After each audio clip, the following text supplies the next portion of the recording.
excited to have with us on the podcast Ruth Ann Nordin. She is a very prolific writer. She writes historical Western romance, Regency romance, and she's also written other genres like science fiction, fantasy, thrillers, and other contemporary books. So she's amazing, and she has actually written a little over 50 books and makes a living with her writing. And she also loves to help new writers, and so I just can't wait to just to sort of pick her brain and hear all her insights and wisdom when it comes to writing. So welcome, Ruth. Just so excited to have you here. Well, thank you, and it's a privilege to be here. I appreciate it. Oh well, I wasn't sure I'd be able to, there'd be a moment when you're so prolific, and I just didn't know if there'd be a moment when you would be able to have a little time to be on the podcast. But I just really appreciate your time. Oh, I basically write probably like 2 hours a day if I really sit down and do it. Now, if I'm on the internet, kind of like, what do they say, playing Yeah. around, checking social media and stuff, then it takes me more like 5 hours. But if I'm good, I can do it in two. Oh, But today I awesome. took the day off from writing, so I'm good. Oh, wow. That's awesome. Well, that's it's just so great to have you here. So, do you mind just sharing, your story, and what was it that inspired you to start writing books, and what genres do you write your stories in, and how did you choose? Like, what was the inspiration for your choice? Well, and I don't know how many new writers this is going to apply to, but probably a lot of them, and maybe even you. I got into writing because there was a book I had in mind that I wanted to read, and I couldn't find it anywhere. And I'd look all over like libraries and the bookstores, and I had a certain plot, certain kind of hero, certain kind of heroine, because I always did like write romance. So that's where I got started. And I thought, couldn't find it anywhere. And I finally said, well, why not just write this book? Yeah. If I really want to read it, the only way I'm going to get to read it is if I write it. Yeah. Has that been your experience too? Yes. Okay, because I Yeah. wonder how many writers out, I mean, maybe new writers or people thinking of writing think, oh, I'd really love, I have this great idea for this book, but I can't find it anywhere and I just love to read it. Yeah. So I think, that would be a good reason to even start. And in fact, romance was my first love, but my family really thought it was trashy.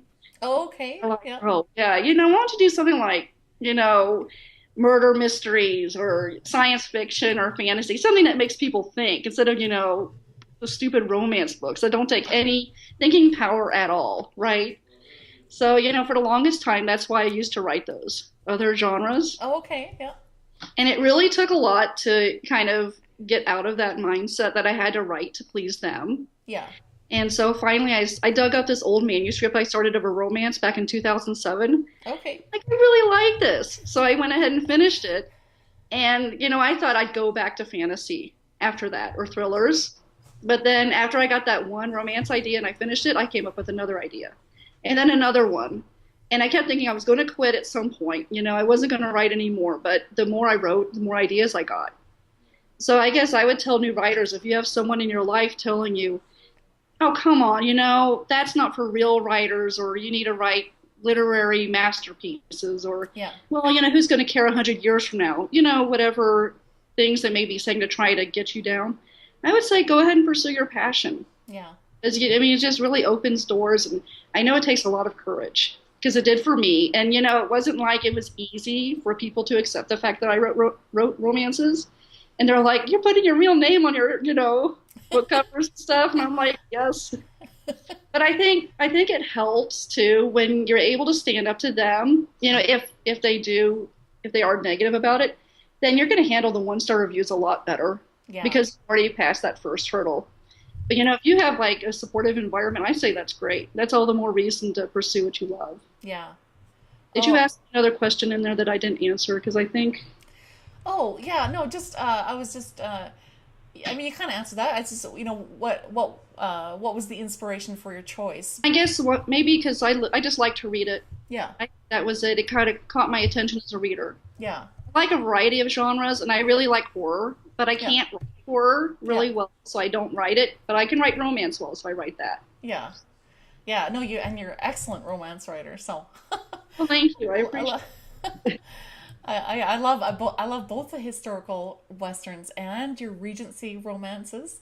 I'm thrilled about Regency romance too, because I love that, getting into that old, when it takes you back to, like, say, 1800s, and you know, Oh, I love it too. And that's why I wanted to go there because yeah, I lived in contemporary time. I thought, well, I know what this is about. yeah, It's always kind of interested me, and it's kind of romantic in a way, the yeah, Old West. And when you think about it, and then the Regencies, you have the ball gowns and yeah, the arranged marriages and stuff, and that's yeah, always interesting to me too. yeah. That's why I chose those. Yes. Oh, well, and those are, I mean, you write those so well too. I mean, it's just awesome. I love the little surprises, and you even make, your characters have a little fun in your stories. And so, They do. They have fun on my blog, and yeah, it's really fun to bring them in on the blog. yeah.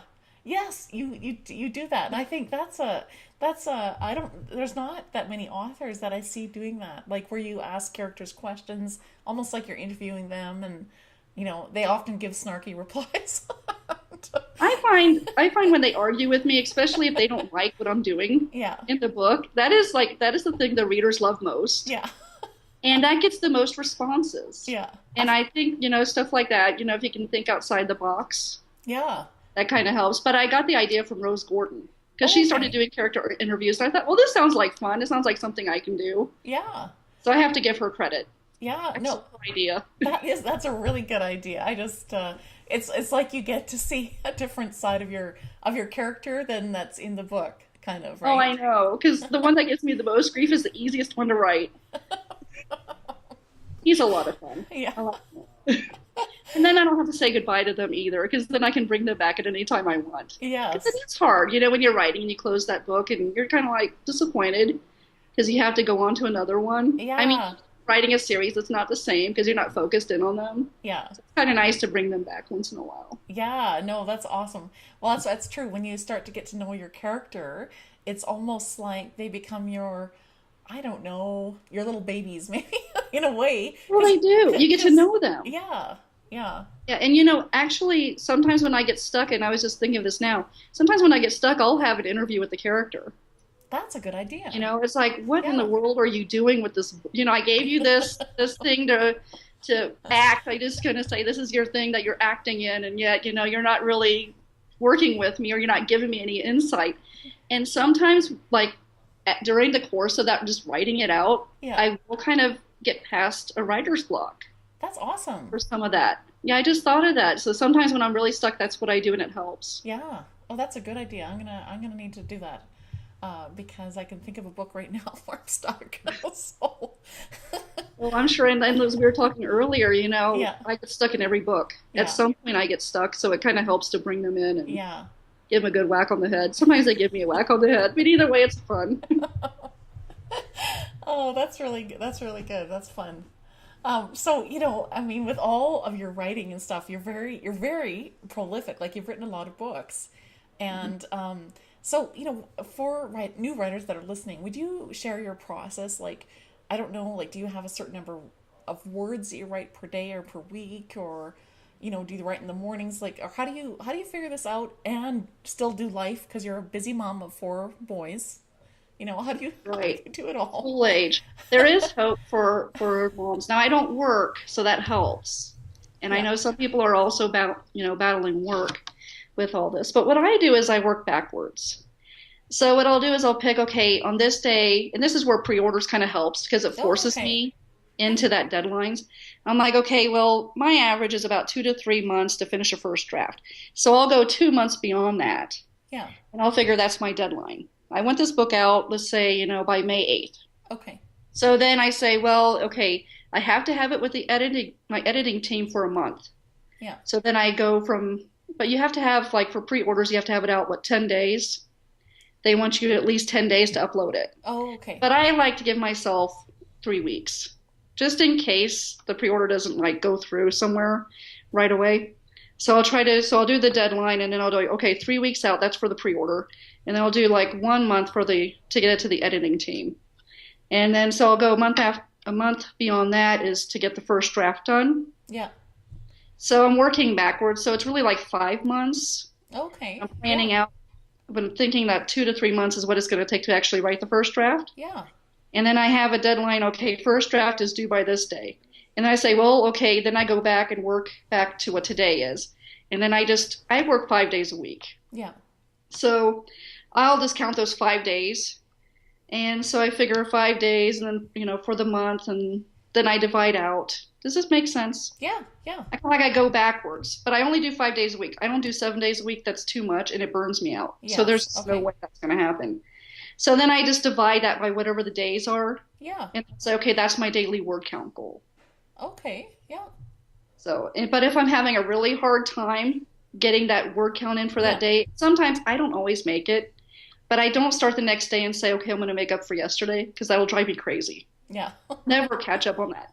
And then I'll get burned out and then I'll just like get frustrated and people won't like me around the house, when I'm frustrated. Yeah. I try to be pleasant Yeah. as possible. So, I don't try to catch up, but I find some days I actually exceed my word count. And some days I, don't really hit up to it. But on average, I think I do hit it for those. Okay. And of course, having the weekends there Yeah. just kind of relaxes me and it allows me some time to decompress. So I have more energy when I start in on Monday. Yeah. That's really good. Those are I actually I don't know if I've heard of someone else who works backward, but that really makes sense because then you can figure out your you can figure out your editor ahead of time, when your book cover and all that stuff, right?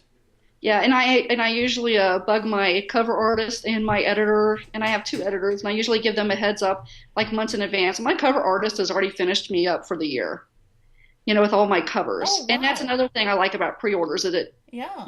forces you to think all this stuff ahead of time.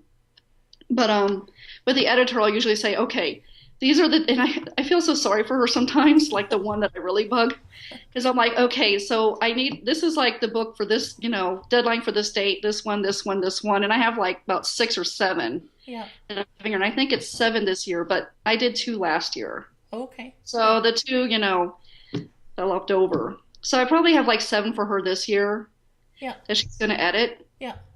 but I do let her know in advance. I usually give her like a couple months out saying this is this book for this month, this one for this month, because I know she's got a schedule, Yeah. other people. And then with my other editor, he's not doing anything else. So I figure I just kind of hand it to him. But I give him like, a month. I give them all a month, but I Yeah. give them the same month to work. Okay. So when one comes in, I'll go ahead and work on that, and then I'll just kind of compare it with the other one. Yeah. Because I don't really have extensive. I think when you get to a certain point that you've written enough books, it's not like you're doing extensive rewrites anymore Yeah. because you kind of got it down. Now you Yeah. probably want to do, and I did early on, a lot more rewrites in Yeah. my earlier books.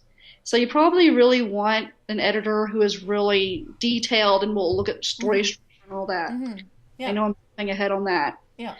but I think that's kind of I just work backwards. Yeah, that actually makes a lot of sense. I can see how that would work because then it's like then you're creating a production schedule, really, right? For Yeah. all Yeah, of your and writing actually, and while I'm writing the first draft, I write out 3 books at a time, and for the first book, I'll say 1,000 words a day. yeah. That's just my average estimate. And then book 2 and 3, 500 words a day for each of those. Yeah. So it's really 2,000 words a day. But if I eliminate Facebook and emails and all this, I can Yes. actually get that done in 2 hours. I'm not always good about that. Yeah. Sometimes I'm like checking this out and that out. So it takes me like maybe 4 to 5 hours. Yeah. And sometimes I force myself to like go out to Barnes and Noble and sit down in their bookstore or sit in the car while I'm waiting for the kids to come off the bus so I can drive them home. Yeah. I'll just like take that 30 minutes and I'll write, and I'll actually write a lot more in that time than I would at home. Wow. Yeah. So some people may have to get out of the house. Yeah. And sometimes that's me. But if I'm really stuck and I really don't feel like writing that day, and this happens quite a bit, I'll tell myself, okay, if I can just write 250 words, Okay, that's good. Yeah. because it's small enough. Yeah. And then usually by the time I'm done with that 250 words, I got the idea for the next sentence. Yeah. Like, I'll just go on. I'll see if I can do another 250. Yeah. And, that really helps. Like, when I really don't feel like it, that Yeah. helps me do it. Yeah. So I guess that's a tip. If you just like, oh, I don't want to write today. I guess that would be my tip. Try 250 words and see if you still feel like it. And if not, just go ahead and do something else because I don't believe in forcing it. Yeah.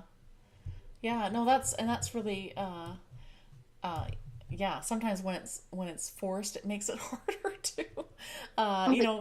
so because the ideas, I don't know, don't necessarily come when you're trying to force it. At least that's been my experience. But Oh when no, you're, the same thing with yeah, me. yeah, And sometimes you end up rewriting it anyway yeah, because you forced it, and yeah, you're like, oh man, this really sucks. So I have to go back, or you went off on a tangent you weren't supposed to with the book, and you're yeah, thinking, oh man, I should just waited. Sometimes you got to do that, but sometimes you got to make yourself. yeah, Sometimes I jump ahead. yeah, If I'm really certain that scene's going to happen, I'll jump ahead. Like in romance, I write spicy romances. There's yeah, always going to be a sex scene in there. yeah, So if I'm truly stumped, that's what I work on yeah. to make my word count. Well, that works. Yeah. If I really know, like, I mean, I guess if I wrote thrillers, if I knew like this action scene was coming up, I just go ahead and work on that. Yeah, If I'm really stumped. yeah. No, that's a really good idea.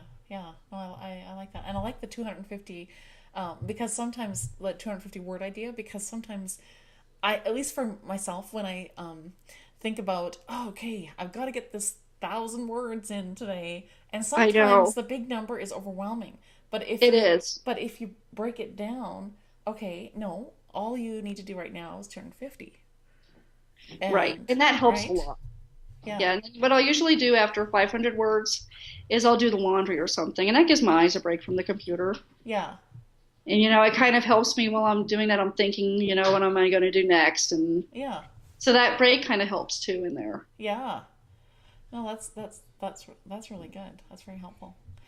Okay, so Ruth, since you write so many great romance novels, would you, so, and I know there's a bunch of new writers that are listening.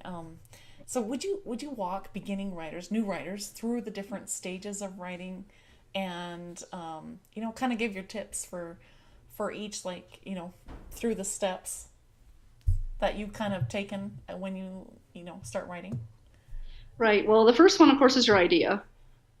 And for this, I like to play the what if game.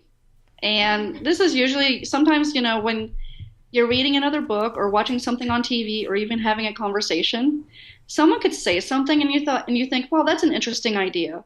But what if something else happened instead? Yeah, Because that's what I do a lot with romances. Even if I see something on TV and I'm like, I didn't like the way it went, yeah, let's say, and I wasn't happy with it, and I'm like, well, I'm going to write it the way it should have happened. yeah, And I think that's a good way to kind of do that. And then from there, you have your idea. And I guess a lot of people have asked me, how about doing historicals? yeah, Because it's different from contemporary, like what kind of research? I don't believe in doing a ton of research before you start writing, because I'm almost afraid if you get stuck in the research, you never start writing. yes, And then you wonder, how long is it going to take to really figure out this time period? yeah, And honestly, I have like 1 and 2 star reviews that can attest to my early books that I really kind of sucked in this historical, and historical accuracy is not my strong point.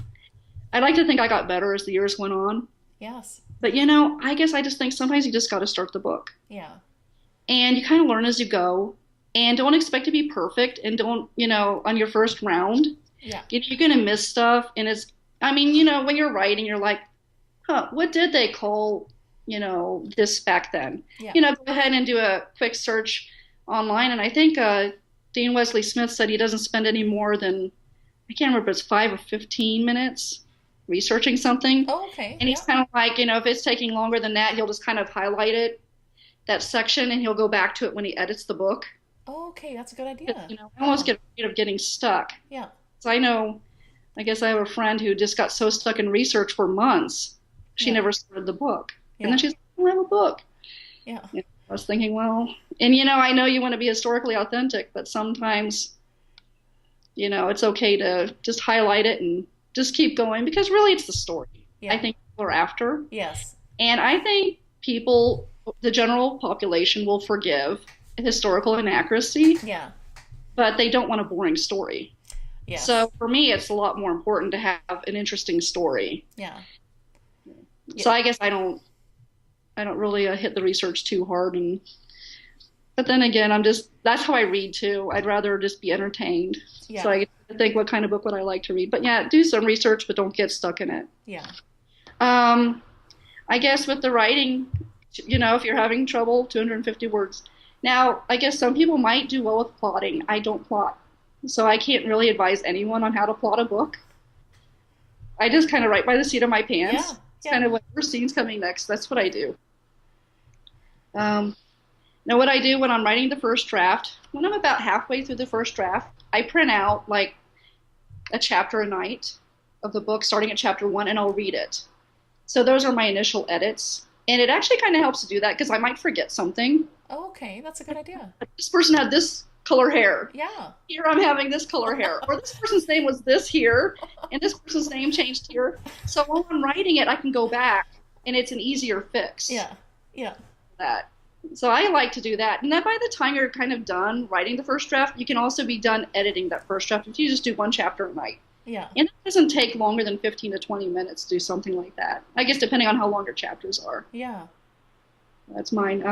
And I guess as for publishing, I would say go wherever you want to go. Because I get sometimes people ask me, should I go with a publisher or should I do it myself? And I'm like, well, what do you really want to do? Yeah. And, you know, at least try, you know, if you want to self-publish, go for it. I mean, that's what I wanted to do. Yeah. I only went with publishers initially, and I didn't get accepted, but I submitted to them because I was told, and this was back in what, 2007, Oh, yes. Yeah. you know, 2008, Yeah. Yeah. dark dungeon days of self-publishing. Oh, you know, if you want to be a real writer and you want to be taken seriously, you've got to go with a publisher because there's just no Yeah. way. No one's going to read a self-published book.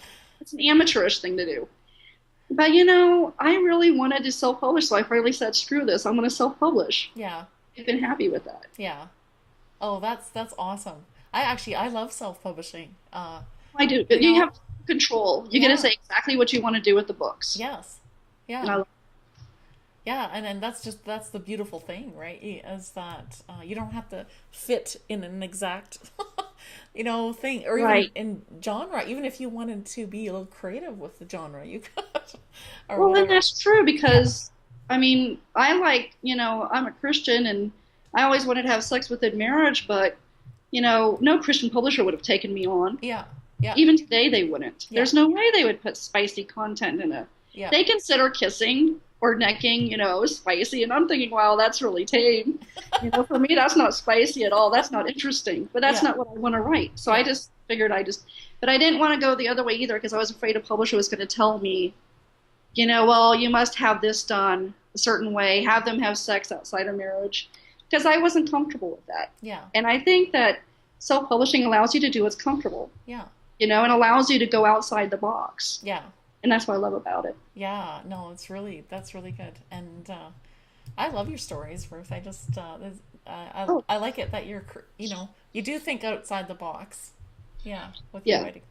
Well, and who says you can't put some thriller elements in a romance novel? Because I remember someone reading one of my books and thinking, can't do this because it's a romance. This is like really kind of dark here. And I'm like, well, I can get dark in a romance novel if I want to. There's still a Exactly. happy ending. As long as there's a happy ending, the readers are happy.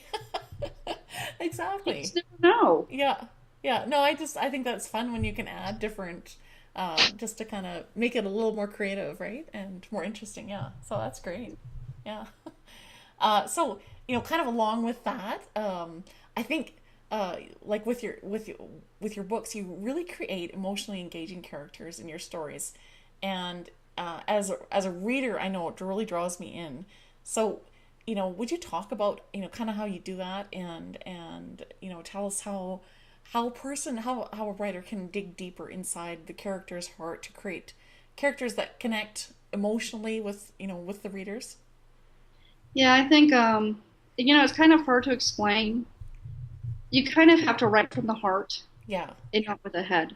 Yeah. And I think that's the first step. And I think I did a blog post on selfpubauthors.com. I think that's what it's called.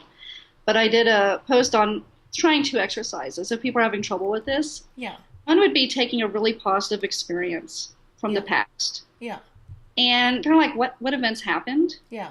and how it made the person feel. And as they're thinking over this, usually when you're thinking over a past memory, there's some kind of like physical things that are going on that people probably aren't even aware of. You know, just thinking about it, like if I think of something positive, I think my heart gets a little bit lighter. Yeah. I notice I'm kind of smiling a Yeah. little bit more, and maybe my movements pick up a little bit. Yeah. I'm a little more excited. And if I were to think of something like a negative memory, Yeah. then you might kind of feel like the weight of the world starts getting on your Yeah. shoulders. Yeah.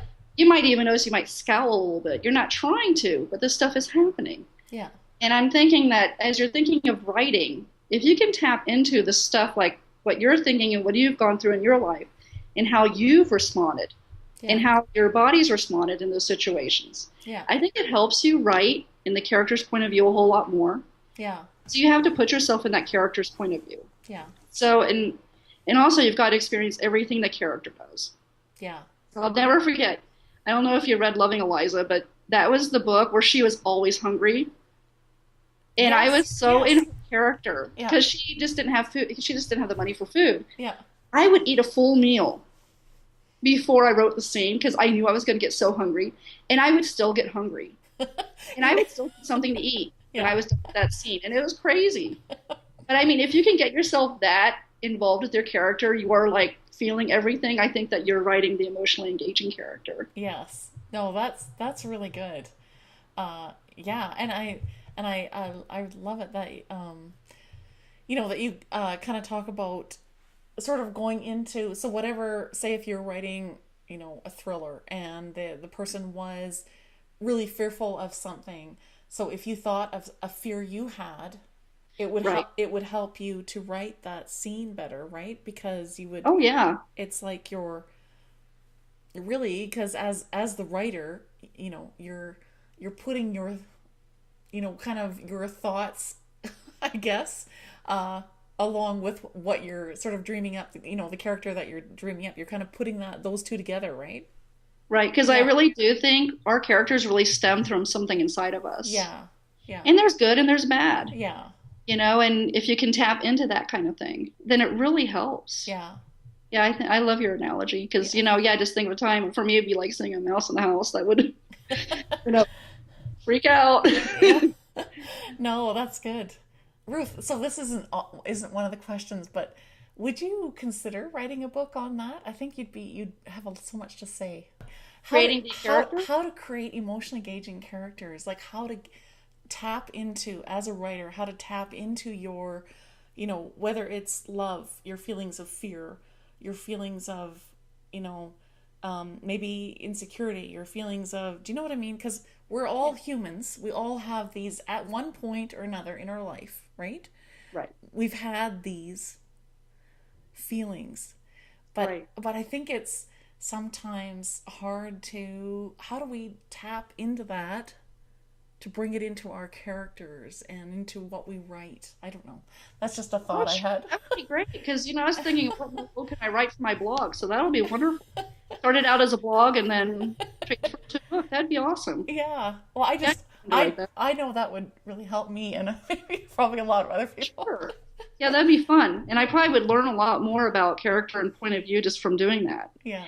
The point of view took me years to truly understand. And one thing that helped was I wrote this one book, but I never showed the villain's point of view. Yeah. So then someone's like, well, I wonder what his story was. Yeah. So I thought, oh, okay. I thought it was going to take like 1,000 words. It turned out to be like 20,000 because I realized that everything that was going on really wasn't the way it seemed. Yeah. And that's when I understood it is really how the character perceives things Yeah. that really matters. And I think most of the time, writing is a lot of just kind of reacting to events. Yeah. So when I was in a play in high school, the drama teacher always said, react. Yeah. Don't act, react to Yeah. things going on. And I never really understood that until I was writing that particular story. Because I'm like, if you think about it, and I think this is part of like the emotionally engaging character, there's an event. Well, the event in itself is neutral, Yeah. but how is that character going to perceive it? And how is that character going to respond? Yeah. And how does that character feel? And that all goes back into the character's background, their fears, their Yes. hopes, their motivation. Yeah. And so they're going to perceive an event a totally different way Yeah. than another character in the story would. Yeah. So I think that would be a really good chapter, I guess, for that book because you just Yeah. gave. Nothing off the top of my head. Well, Yeah. Well, because then you're going really deep, and it's like right. people that are reading are, in some cases they would say, "Wait, I had such a similar experience. I can totally relate." Yeah.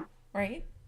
Oh yeah, sometimes you hear that, sometimes you hear that, and I hear that a lot with one of my books, I guess, because she was kind of a homely woman, Yeah.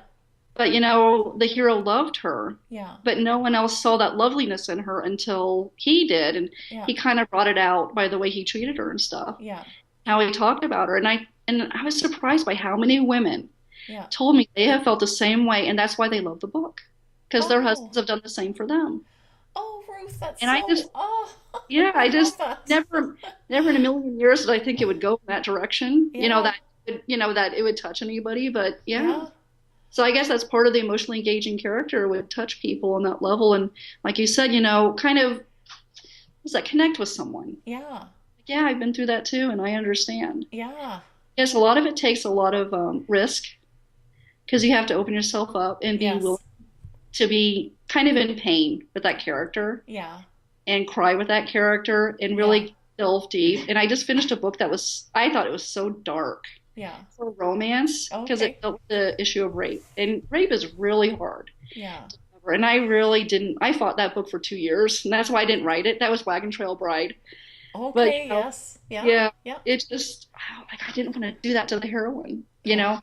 I can't show the scene because that's just way too deep for me, but it kind of like the results of it, Yeah. what she had to go through. Yeah. But that was really hard book. Yeah. And I really had a tough time with it. But I mean, it was also the most rewarding book Yeah. really to write because Yeah. I really got so deep into her point of view. Yeah. Oh, wow, Ruth. I just, So I guess be yeah. willing to dig deep and be willing to, even if you're kind of afraid of the subject, Yeah. be willing to do it. Because Yeah. you never know, you could really tap into something. Yeah. Because that taught me a lot about connecting with a character too. Yeah. Oh, I love that. And that's really what oh, who was the author that said something about um, you know, when there's tears in the writer, it's just a really good story and the readers will, sort of saying that if the writer really gets into it, right, is really digging deep, then the readers also will receive that I think they deepness, will. right? Yeah, I think if you're experiencing everything the character is, I think the reader will pick up on it Yeah. and it'll bring them along for the ride. Yeah. Oh, I I love agree with that. that. I love that. I like the way that writer put it. That's Yeah. good. Yeah. Yeah. No, that's good. I wish I could remember the name, but Well, yeah. that's a good saying. Yeah. That's really great, Ruth. I love it when we can, think about the deeper things that our characters are going through. I think that's really helpful as writers, Oh, I right? think so Yeah. too. I mean, I love to laugh and I've done comedy, but I think the books that mean the most to me are those that have made me cry Yeah. when I was writing them. Yeah. Well, because, then it's taking us to a whole deeper level, right? Yeah, Uh, yeah, that's I that. agree. Yeah, that's really cool. So you've written so many great romances in Western and Regency and contemporary. Um, Maybe there's some writers that are listening, new writers, who would like to write in that genre, but they just aren't even sure how to get started, or maybe they're feeling like, oh or maybe they've been told somewhere along the line that their writing's not good enough.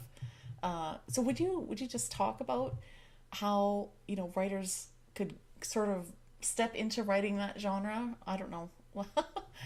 Well, What? that's how I started out. Yeah, People telling me there's no way, yeah, you know, yeah, and I have the 1 and 2 star reviews to prove it. But yeah, I like to start out by reading the books in that genre that are popular. yeah, So I would go to the bestseller list and pick those books up yeah, because those authors are doing something right yeah, if they hit that. And I mean, my books have never like hit like theirs has. yeah, So I'm talking about like household names, names we're really familiar with, yeah, names that are really up there. But there's something about there. But I think you can learn a lot about the flavor of the time period yeah, by reading their books. yeah, And I think that's the biggest thing, kind of having a flavor because historical Western feels a lot different from Regency's. yes, And I cannot really explain the difference, except it seems that Regency's is more fun, more kind of lighthearted Yeah. to me. Yeah. And the historical westerns are a little more serious. Yeah. And I think it's easier to get more serious in historical westerns. Not that I haven't gotten serious in Regency's. It just almost feels like, in Regency's, you write about nobility and they're partying all the time, and Yeah. their big thing is what they're going to eat at this dinner party and everything. And in the historical West, it's more kind of like surviving and Yeah. day to day. They're working, hard working and stuff like that. They're not spending time at the balls and worrying about, if there's an arranged marriage, that this gentleman's going to be, Yeah. good guy or not. Yeah. Sometimes they settle, and you can always use that. You settle for that person, Yeah. but then you fall in love. Yeah. You can always take that. But I think it's a different flavor for every time period. Yeah. So I think that's the biggest thing. And sometimes I pick up a paperback in that, so I can, and this sounds bad, but so I can circle, oh, look, they use this name to call a purse a reticule. Okay, here we go. Now I know what to do, and I bookmark it. So if I have to go back, then I'm like, this is what you call this. Or like, I think it's corselet is like one of their undergarments for the women. Oh, okay. Like, Yeah. I can't, off the top of my head, I can't even think of what you call it in historical Western, but it's different. Yeah. So sometimes I'll circle stuff like that and kind of earmark it or make notes Yeah. in a book. So that's what I would recommend. That's a funner way to research than going. For me, it's funner to do that Yeah. than sit there online and like, okay, let me, read all these articles about the past. To me, Yes. it's dry. Yeah. So I like to do fiction because it's more fun to learn that way. Yeah. Oh, I totally agree. I it's so fun to just read, a bunch of Oh, it is. romances and pick up stuff, right? Yeah. Yep. Yeah. No, that's really those are really great tips. So, for writers who are listening who are maybe introverts, I know you've said you're on your I'm blog a before huge. that you're an introvert. Yeah. And so how, I think for a lot of them, okay, so sure, they can write the book, they can get it published, but that step beyond, which they don't even like to say the word marketing. Right. Right? So Because what do we think marketing is though? We well, think it's buy my book, buy my book. I have a book yes, out, yes, and for me, I like to do more like relationships. yeah, I tend to think more in terms of relationships than here's my book. Because I always figure on Facebook and in your blog, you can always have that option to link yeah, to your website to yeah, show people you have books if they're interested in something you said. yeah, And then when I just go like on Facebook, I like Facebook a lot. And I guess one of my tips is pick 2 or 3 things you really enjoy and just stick with that. yeah, Because if you try to do everything, it's just not going to be possible anyway. But yeah, if you're doing something you really don't want to do, like some people don't like to blog, and I tell them don't blog. yeah, I love blogging. I yeah, could blog all day long. I blog and I try to keep my posts under 1,000 words. It's hard yeah, because I just love doing it. yeah, But some people don't. So I say don't worry about that. If I was on Facebook, what I like to do on Facebook is just kind of engage in the conversations that are going on. yeah, And I don't worry about like a whole bunch of people. yeah, I try to get something for them. I just like, okay, there's like a couple of people that said something interesting that I really enjoyed. So, and Facebook kind of narrows it down for you anyway, because you don't see everybody's yeah, timeline post. But after I kind of get to know the name yeah, and get to know who they are, then I feel a lot more comfortable. And I'll just kind of, if they make a post, I'll just kind of comment on it, and just give my opinion and stuff and just be a person. yeah, But I don't really mention my books yeah, or that I write. And I know that sounds weird. I mean, on my blog I do yeah, because that's what I'm doing over there. And then I link that up to Facebook and Twitter so people can find out that way too. yeah, But I like to think of it as just kind of meeting people and getting to know the readers and stuff. Plus then, if they do become my readers or if they like my stuff, I can ask them, maybe if I'm having like trouble with something like, what kind of heroine would you like to see in a book? And someone said they liked the homely kind of woman that was, really sweet and stuff, and the hero learned to love her. So I decided the one of the books I'm going to write this year is going to be based on that. oh, that's awesome. Yeah, But I guess I kind of see it more of as a conversation with people and getting, if they talk about my books, maybe getting feedback about what worked and stuff like that. But yeah, I try, I guess, very low key. yeah, I like to do it. Just Most of the time I'll talk about other people. Yeah. So Oh, no, that, I get to know them and they get to know you, and then it just seems like everyday conversation just to mention your book. yeah. And I'm surprised some people are like, I didn't even know you had a book out. Sorry, because I really don't mention it. I mean, when I have a book out, I just mention it on my blog, and I do have an email list, Yeah. but I'm like really late starting it, so it's only like 300 people. It's not like a lot, but I think I do like the email list idea a Yeah. lot because I think then people are asking to be on it. And so I have on my blog, I'll just have like sign up for my email list. Yeah. I think that's a non-intrusive way, Oh, yeah. Yeah. to get people if they want to. And like BookBug now is doing that thing where they can follow your profile and they'll let you know when a new book is out. Did you know about that? No, I didn't. So what are they doing? They're, On BookBub, they yeah. now like where you can create an author profile Okay. and you Yeah. can have Yes. all your books underneath your profile, and then people can follow that. Oh, that's awesome idea. Yeah, I just found out about it a couple weeks ago, and sure enough, I went ahead and followed myself just to see, because they said they would send you an email when your book is out. I'm like, is this real? So I followed myself, and sure enough, I got an email when my book was out. So that was really, I mean, that's That kind of one is. of the neat ways if people didn't know about your email list or something, at least they can follow you. And I know that Amazon Central page, Yeah. that's follow you too. Yeah. And I like stuff like that because it just makes your job a little bit easier. So you're not having to Yes. worry about it all the time. Because Yeah. everyone sees your blog post. Yeah. And of course, since I link up to the blog post to Facebook, people find out, but not everyone sees your blog post on Facebook. Yeah. So that's kind of nice. That is. Those are great tips, Ruth. I Yeah. just And some I like another tip would be the book launch okay. page. I don't know if you're familiar with it. It's booklaunch.io is the Okay. website. But I love it because it's one page and you can put your cover and you put your description there. And what I like to do is I like to put what the characters are saying about the book. Like some Oh. happy with it, Yeah. or they think they're dorky, or maybe they're fighting a little bit with each other, but it's Yeah. a little bit extra, But you can Yeah. also have all the links, and this is why I like to do pre-orders because then you can do all the links to all these places where it's at, and even if the book's not out yet on the book launch page, you can change. You can just say coming whatever by whatever date, and so they can go to that link of the retailer they want to go to, Yeah. and they can pre-order it that way. But what I Yes. like about the book launch page Yeah. is that I have one link and I have every retailer on there, so I don't have to sit there and pick one, Yeah.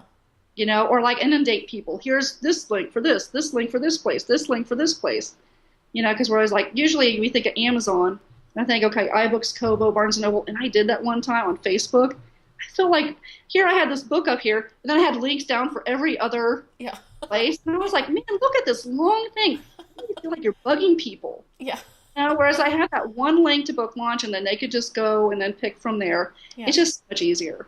That's a great Like, idea. launch Yeah. is, I mean, I can't remember how much it cost, but I don't think it was really that expensive for everything I used it for. Yeah. It's really easy to use, and it tracks down like where people are buying your books at, Yeah. and also who's the referral site, like what site they went to in order to get to that page. So it's kind of nice. But you can put That's that good. another tip, I guess, for introverts. At the end of your book, have a thing where they can sign up for your email list. Okay. Yeah. And I also like to do like I have like the next book in the series coming out, and here you can go to the book launch page Oh, in order okay. to go ahead and pre-order it because I think iBooks has trouble with people putting like another, and I don't know if this is true, but maybe if you put like all the retailers on that thing, iBooks would be okay with it. Yeah. But I know if you were to put a book into iBooks and just say you can get it on Amazon, and the Amazon link's there, well, you're selling it at the iBook store, Yeah. so they don't want you to have that Amazon link just there. Yeah. But I do know they're okay with that book launch page because at least they're on there when you open it up. Yeah. They're on there too. And I don't know what the rules are with all the retailers and stuff. I just heard that from somebody, and I don't know if it's true, but I figure, hey, why tempt fate? I don't want to get my book pulled. Yeah. Yeah. No, those are really great. I'll have to look more into that. Yeah, book launch, right? Seems like a great Yeah, and I idea. found out about it last year, and that's probably one of my favorite tools. I think it was like $100 for a year. Okay. That's Yeah. what I can't remember. Yeah. It's like and I don't even know if I had to pay it or not, but I kind of went up because I think there's like a certain number of pages you could do or something, and I'm like, well, I write so many books, I'm going to go ahead and pay Yeah. for the thing. I think that's how it was, Yeah. but that was a year ago, so it's hard to remember the details. Yeah. But that seems very handy. Like that would be just an easy way to have everything, uh, all the details of your book, especially when you're doing a pre-order, right? Oh Yeah. yeah, and Yeah. and there's like a debate, whether or not pre-orders are worth it on Amazon or not. And I'm running an experiment right now, and I don't have the experiments yet. I mean the results yet because I'm still in the month. But I published two books this month, a week apart. One was on pre-order and one was not. And I'm just gonna kind of watch and see what happens. Okay. Because people Yeah. say at Amazon, if you do a pre-order, you pretty much eat up your sales and you won't make as much. Yeah. So now I'm just kind of tracking to see how things go between the pre-order one and the one that wasn't. Yeah. See how things go. But I have heard like it's worth doing it on all the other retailers. Okay. Yeah. So there's no downside. Like iBooks and Kobo, what's kind of nice is they do accumulate all those sales. Yeah. And so the day that you release it, it's as if you sold like all those copies on that day. Wow. I mean, you know, I love Mark Coker. And he throws out this number. So if he had 500 pre-orders and on that day, and I'm thinking 500, I had 30. And I had it like up for a couple months. I am not the kind of author that will do 500, but I think still having that 30, and then when the release came out like on iBooks, at least I got up to 40 for sales for that day Yeah. over there. It's not like it stayed there though; it went right down afterwards. But at least it was kind of nice to get that boost Yeah. a little bit. So I kind of like the boost. I do think you did get a little bit of a boost. Now, how much of one? I think it really depends on like how big of a name you are. Yeah. But I Yeah. still like to do them. Plus, it makes you do all your stuff ahead of time. And Yes. I like that a lot. So I don't have to upload that day. You know, Yeah. good, that's all been done for me. All I have to do is write a blog post, here's my book, here's the links. Yay, I'm done. Oh, what a great yes. And It's a time that's saver. yeah, no kidding. That's a time saver. Yeah. Yeah. Oh, that's a really great tips. That's awesome. But I would just warn people that just because you have a book on pre-order doesn't mean that it's gonna be massive sales. I Yeah. mean, some books will do better than others too. Yeah. So Yeah. No, those are really great tips. Yeah. I'll have to check into that. That's good. So, at sort of switching gears just a little bit, sort of as we kind of wind down, but you know, since you've written a lot of books and you started a few years ago, have you had some mistakes or failures as a writer where you felt like quitting, and what was it that made you choose to keep writing and to try one more time instead of giving up? Because I have heard that a lot from other people, and I've had that feeling myself. where you want to quit? I Or- I used to feel that way. I used to feel that way about 2 to 3 times a year. Okay, yeah. And this started in 2010. And ironically, it's when I actually started to sell books. Oh, okay. That's when it started. Wow. Because suddenly the pressure was on. And Yeah. I'm like, people are reading what I'm writing. And not only that, but since I wasn't paying that much attention to the historical stuff, Yeah. I was getting a lot of 1 and 2 star reviews. This sounds like it came from the 1980s, instead of the 90s. Yeah. And I was thinking, oh crap, people are reading it and they're, this is serious stuff. I mean, thankfully, I didn't have someone turning on a electric stove in that time period. But, I can see where I was really modern Yeah. in my language, which is why I was talking about getting the flavor of the time period of how people talked. Yeah. But, yeah, I remember I got like a bunch of 1 and 2 star reviews, and it was like a couple months after like all this kept coming in. And I advise people don't look at your reviews because especially those. Look at the good ones. Don't look at the bad ones. Yeah. But it's really hard to do when you're starting out, and I understand people probably want to see what was wrong. But yeah, I remember I was sitting there, I was in the shower, I'm like, I'm gonna pull all my books. I've had it. I don't want to do this anymore. I was just writing for fun. I didn't even think I was gonna have sales back then or anything. And the only thing that kept me going is because I actually prayed. I'm like, okay, God, you know what? I'm ready to give up right now.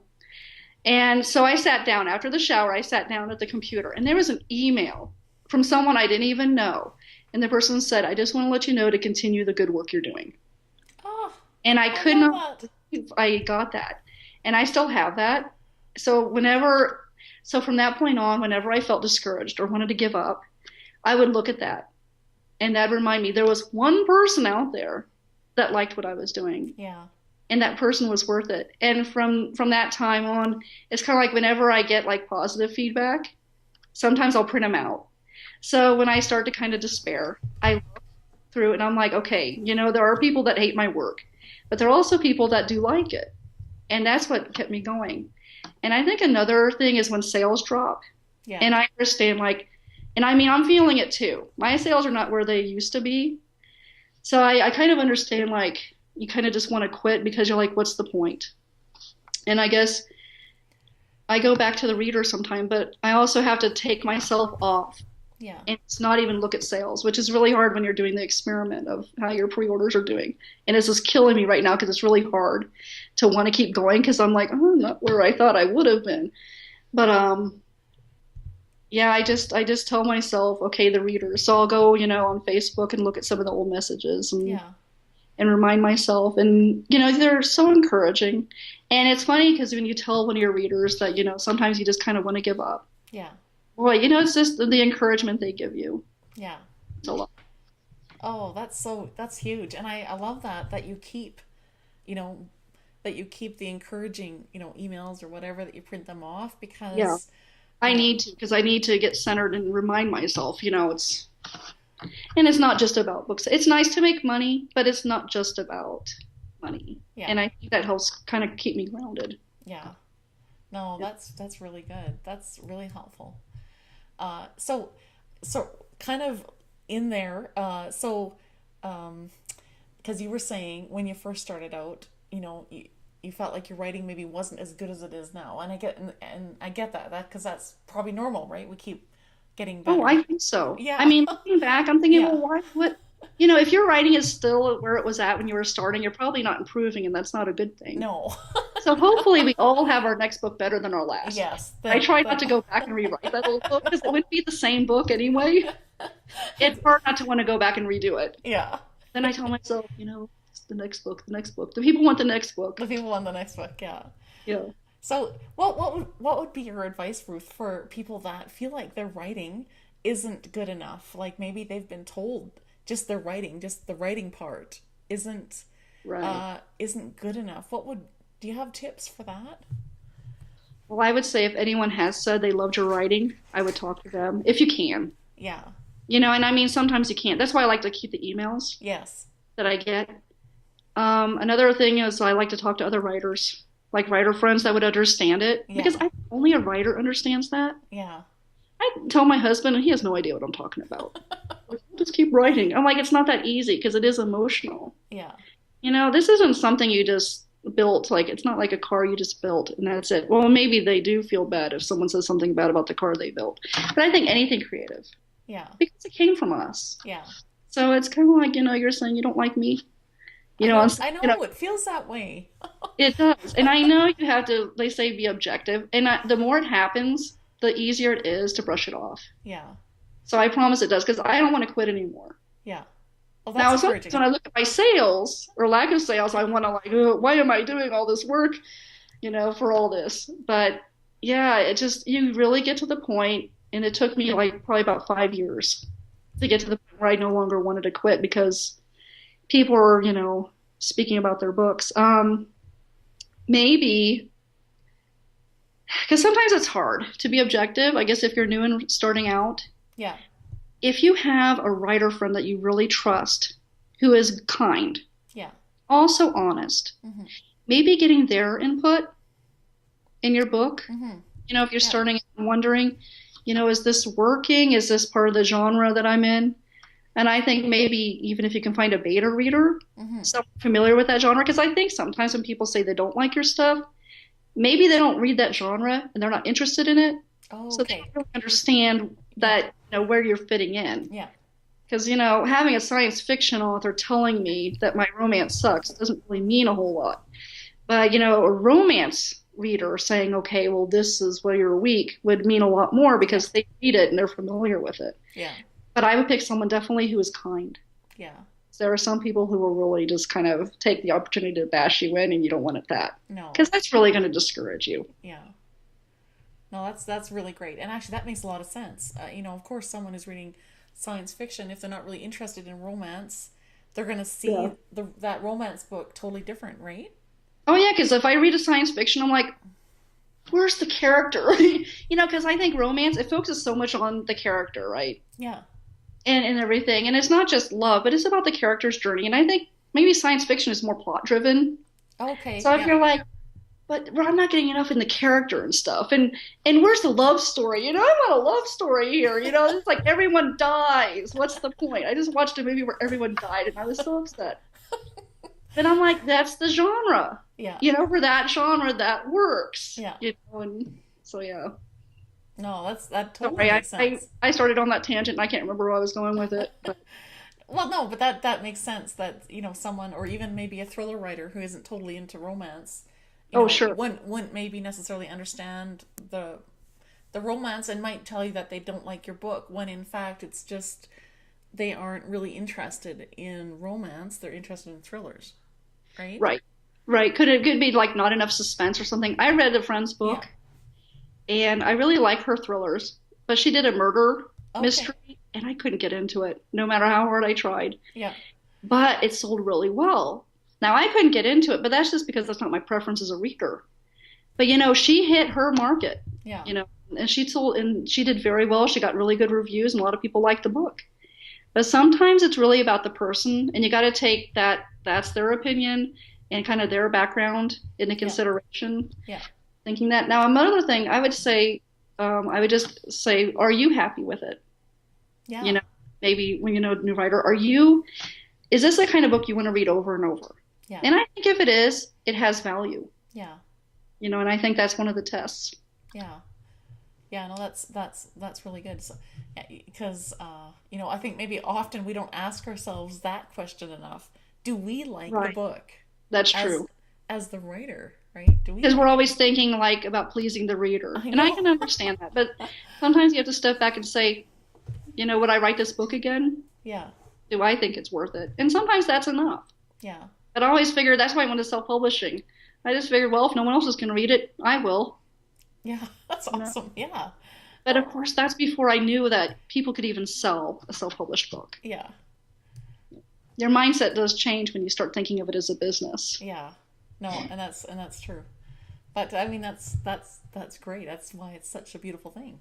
Getting self-published books out there, yeah. Yeah. Well, that's great. Well, Ruth, this has been such a good chat with you. I just think people listening will have learned so many great tips from you and from, all your experience as a writer. Because I Yeah. love new writers. Oh, awesome. Well, do you mind just telling people where they can, about new books actually that you are releasing maybe this coming up this next year, and then where they can find you and your books online? Well, I have Regencies and historical westerns, and I think there's like seven. Maybe I have six more coming out this year.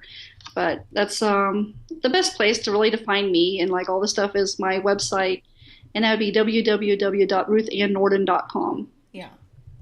So Okay. that's just like pretty much the easiest way, Yeah. because otherwise to try to go into all the books, that's just crazy. Yeah.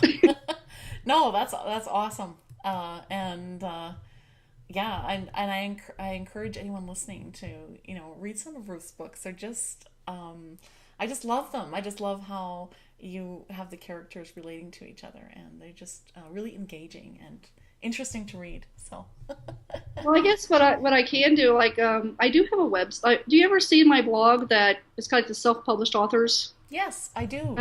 We had to change the title because of Vanity kind of press took that same name. Oh, okay. So we did self-published authors helping other authors. However, the website is www.selfpubauthors.com. Okay. So on there we have like kind of like if you had formatting issues or we have someone who does cover design tips, but we also talk about publishing and kind of the trends, but also like editing stuff, the kind of nuts and bolts. Yeah. Sometimes overcoming fears and stuff to help new writers. And we have like a ton of articles on there. I would think that would be, for new writers. You might be Yes. interested in kind of checking that out because it doesn't have to cost you Yeah. anything. And I think that's what kills me. I did Vanity Press early on with Author Solutions, and well, they acquired so many, but I mean, I lost $10,000 in that. and that's from 2002 to 2008. So I always try, if I can steer people into Yes. doing stuff, Yeah. pay for the editor, pay for the cover designer, definitely pay for those. And if you need to pay for a formatter, go ahead. But I wouldn't pay someone to go publish it for me. Yeah. And you can publish it yourself on Amazon through their Yeah. KDP or Smashwords or iBooks or and you can use Smashwords and like to even draft a digital Yeah. where you want to do distribute through them. You can use them to distribute, but I would advise new writers, don't just fall for that thing that you have to pay someone Yeah. some money to go publish your book for yourself, because you can do that for free. Yeah.